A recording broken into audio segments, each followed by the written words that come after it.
Assalamualaikum warahmatullahi wabarakatuh. Saya Dr. Haji Maulana MKM.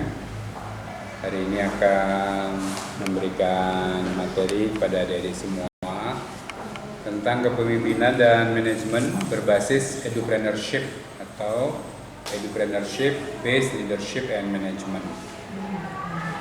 Adik-adik sekalian, capaian yang diharapkan dari perkuliahan kita adalah menghasilkan rumusan analisis lingkungan internal dan eksternal yang mempengaruhi lembaga pendidikan Islam di berbagai jenis dan jenjang untuk merancang program dan pembiayaan pengembangan lembaga pendidikan Islam. Ada beberapa aspek tadi. Yang pertama adalah kepemimpinan. Leadership ini Allah berfirman, inni ja'ilun fil ardi khalifah. Sungguh aku ciptakan engkau, wahai manusia, Adam dalam hal ini, sebagai khalifah, sebagai pemimpin. Jadi sesungguhnya tugas kepemimpinan itu adalah tugas secara alamiah yang diberikan kepada kita manusia. Rasulullah juga dalam hadisnya, kullukum ra'in wa kullukum mas'ulun an ra'iyati. Kamu semua adalah pemimpin dan akan dimintai pertanggungjawaban tentang kepemimpinan itu. Nah, gaya kepemimpinan adalah gaya kepemimpinan yang mengintegrasikan visi ke depan, inovasi, perubahan-perubahan yang ke arah lebih baik, dan kolaborasi, bekerja sama untuk menciptakan nilai tambah dalam pendidikan. Ini melibatkan kemampuan pemimpin untuk menginspirasi, memotivasi, memberdayakan individu dalam mencapai tujuan pendidikan. Jadi siapapun anggota yang kita pimpin, kita ajak sama-sama untuk mencapai visi yang sama. Duduk bersama untuk melakukan perubahan-perubahan ke arah yang lebih baik dan bekerja sama sehingga punya nilai tambah dalam pendidikan itu. Kemudian yang kedua adalah manajemen edupreneurship, yaitu penerapan prinsip-prinsip kewirausahaan dalam pengelolaan lembaga pendidikan, termasuk pengembangan kurikulum, pengelolaan sumber daya, dan pembentukan budaya sekolah yang berorientasi pada inovasi dan kemandirian. Jadi edupreneurship ini sangat dipentingkan untuk menjaga eksistensi dan kontinuitas sebuah lembaga pendidikan. Harus mampu memanfaatkan apa yang ada di internal untuk bisa dioptimalkan sehingga mendapatkan nilai tambah. Termasuk proses pembelajaran itu sendiri sehingga mahasiswa atau siswa mampu mempelajari, menerapkan, mempraktekkan tentang entrepreneurship. Kepemimpinan dan manajemen berbasis edupreneurship adalah pendekatan yang menggabungkan prinsip-prinsip kewirausahaan atau entrepreneurship dengan leadership atau kepemimpinan dalam dunia pendidikan. Dan ini sangat penting. Ketika mampu mengkombinasikan leadership dan entrepreneurship, maka pendidikan itu akan eksis, akan tumbuh, akan berkembang.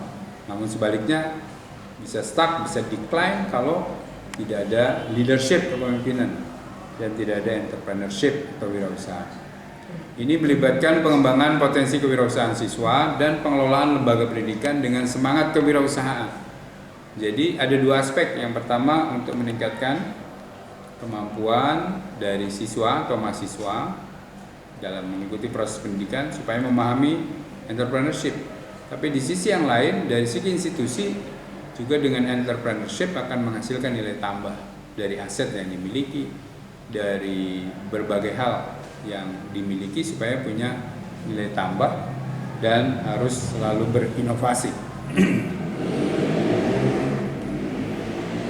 Ini adalah landasan dan desain teorinya.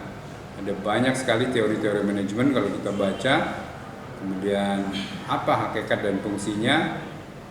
Kemudian lembaga itu sendiri yang akan menerapkan teori-teori manajemen. Kemudian tingkat partisipasi dari stakeholder semua, mulai dari pendidik, dunia kependidikannya, tenaga kependidikannya, dan siswa, mahasiswanya. Kemudian bagaimana strategi mengimplementasikannya dan manajemen berbasis entrepreneurship. Ini adalah kerangka pikirnya secara umum.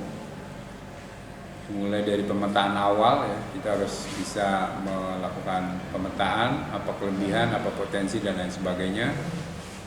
Kemudian kita mengembangkan kepemimpinan, manajemen edupreneurship, dimulai dari perencanaannya, dibuat rencananya, pengorganisasiannya, siapa yang melakukan apa, pelaksanaan dan evaluasi, dan terus secara sirkuler perencanaan, pelaksanaan, evaluasi, ada yang belum sempurna disempurnakan lagi.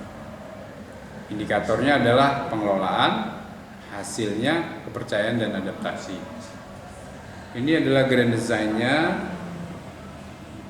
kerangka pikir kita, sehingga harus ada modifikasi dari manajemen dalam kepemimpinan berbasis entrepreneurship, perbaikan fungsi-fungsi dan faktor pendukung serta faktor penghambat. Jadi selalu dalam melakukan tata kelola itu selalu ada pendukung dan penghambat, dan ini harus kita lakukan manajemen. Ini adalah proses siklusnya dalam manajemen, ada planning, ada organizing, ada creating, ada controlling. Ini adalah sebuah proses yang berputar dan terus tidak pernah henti. Ketika sudah ada controlling, ada sesuatu yang perlu disempurnakan, buat lagi perencanaan, terus berputar dan tidak pernah berhenti. Cukup ya? Cukup.